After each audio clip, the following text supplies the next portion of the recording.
Lost thread to. Full boost na tong ano. Tanggalin natin. Yeah.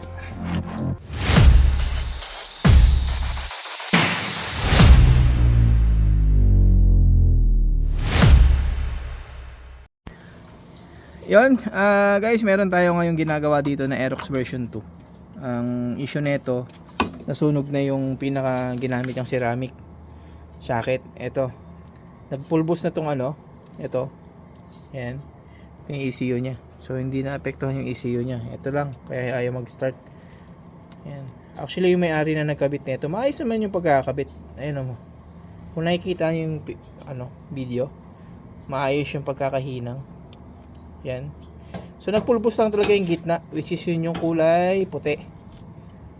Yan. Ngayon, pinagawa niya na sa iba tong magnito niya para papinturan, kaso hindi nila mabaklas.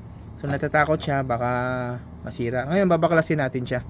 Ginamitan na to ng puller para mabaklas nila, tsaka yung barrel hindi pa rin nabaklas. Ngayon babaklasin natin dito sa JP Motors. Ang gagawin natin, mamano-manuhin natin. Pakita ko sa inyo.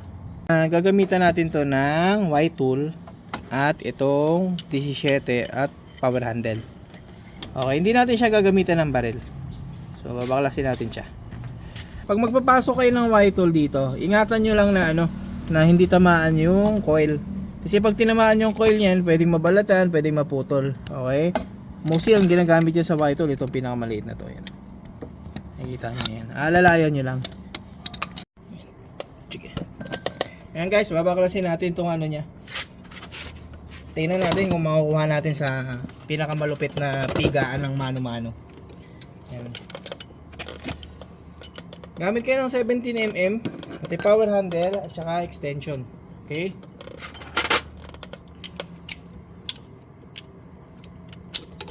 Tanggalin muna natin itong ano, itong nut na to.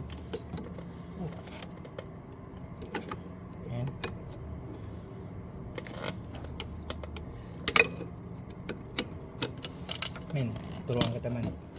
Ito. Wait, ako na. Ito mo lagi. Yan. Isusuot. Para nakatumutukod yung ano. Nakato lang ng video. Yan. Baka mabalatan mo. Hindi yan. Basta tutukod kasi yan. Ayan. Ako mo ganyan. Tutukod kasi yan.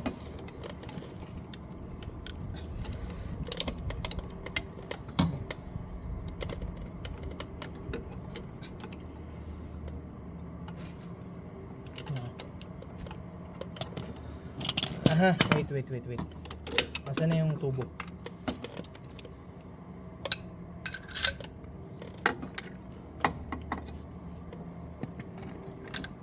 Laki kasi yung tambucho niya, no? Pag inikot ko siya, wait lang. Hindi ka kaya kadami.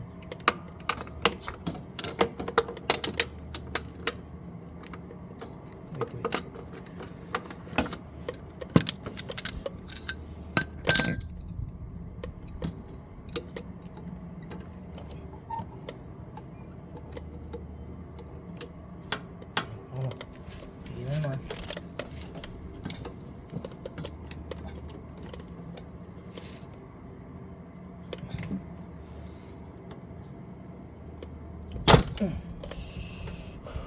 Tama ka? Hindi. Buntok naman. Ano sa loob? Wait. Huwag mo muna ipasok. Tumutulas talaga.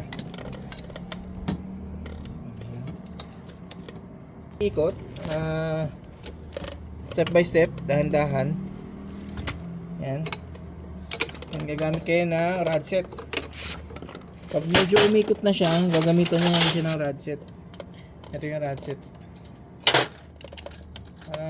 Madali na yung pag-ikot niya.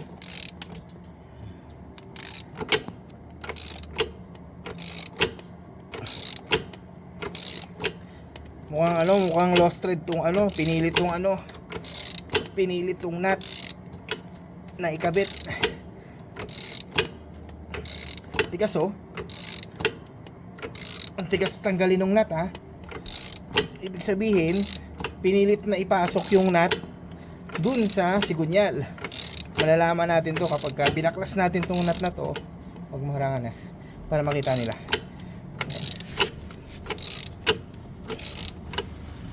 Pilitin mo mag-gumalaw to.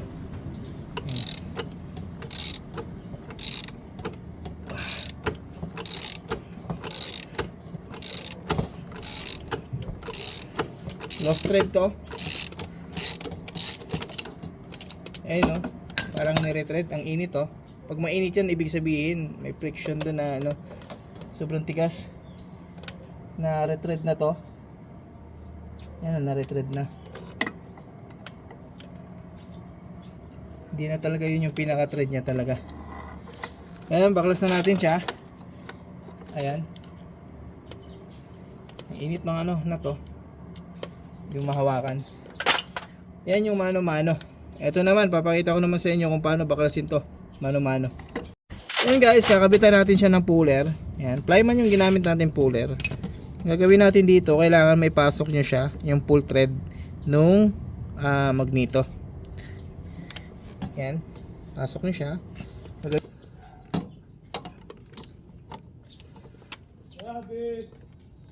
Gabi pala eh.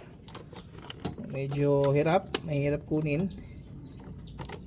Kailangan lang may pull natin siya. Gabi pala eh.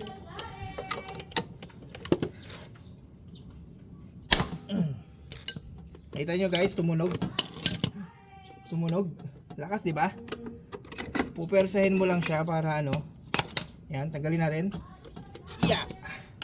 Nakikita nyo, ang dumi. Yan. Ito guys, para hindi ito mabulsalsal. Ito para hindi mabulsalsal yan ha. Ito, ang tinuturo ko na yan. Kailangan yung ano nyo, huwag matulis. Ito. Punta sa machine shop, ipaplat nyo yan. Yan, tanggalan natin ha. Mano-mano lang natin ginawa. Wala tayong ginamit na ibang special tools. Ayan. Nakikita nyo ha. Sobrang dumi. Ayan. Ganun lang magbaklas guys, mano-mano lang yun, Y2 lang, tsaka power handle. Pag kailangan, pwersahin nyo lang para mailabas ng, kasi ito kinalawang na eh, ayun o. Pati yung loob. Baklas na natin o. Mano-mano lang. Wala tayong ginamit na power tools. Kailangan itong puller, ipasok nyo lang ng buo. Ayun o, nakikita nyo yung markings na pumasok siya ng buo. Gagamit lang kayo ng brake fluid para yung kalawang matanggal. So ayan guys, nabaklas na natin yung stator niya. Kung makikita nyo yung stator niya, ayan, napakita ko sa inyo. Nagkakaroon na ng leak. Ayan o. Oh, diba? So papalitan natin ang oil seal yan. Lilinisin natin.